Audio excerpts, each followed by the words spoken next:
ससुरा के देना समाचार गे।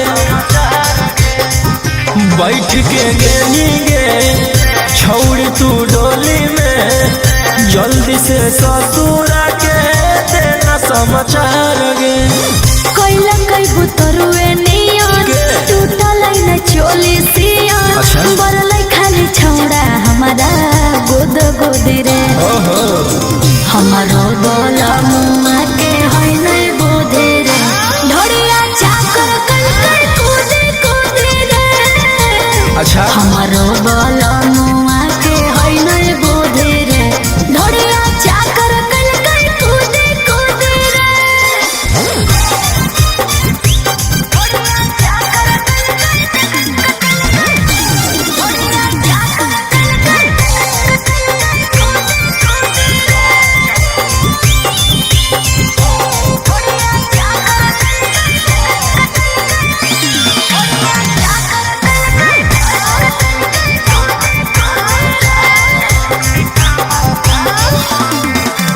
बजाना ढोल बजाना तासे मेरी जवानी के, कैसे झेलनी छौड़ी इतना बड़ परेशानी के।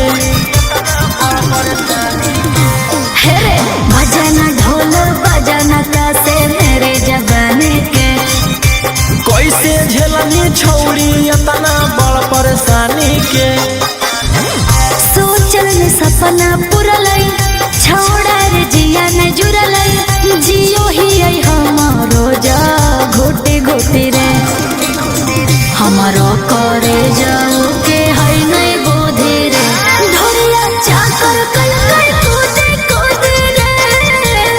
हमारो करे जाओ के है नहीं बोधे रे, ढोरिया चाकर कल कर कूदे कूदे रे।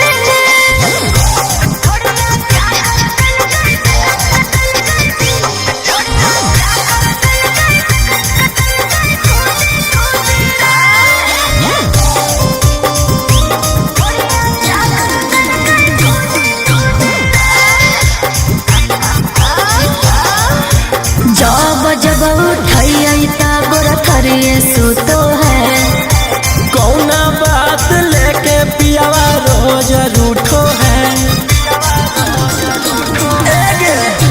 जब जब उठाई तब रखरिए सुतो है, कौना बात लेके पियावा रोज रूठो है। पीटो ही अब छाती याद आवे रोशन राती, कौशल पवन से भेलियै जुदा जुदी रे। हमारो दूल्हा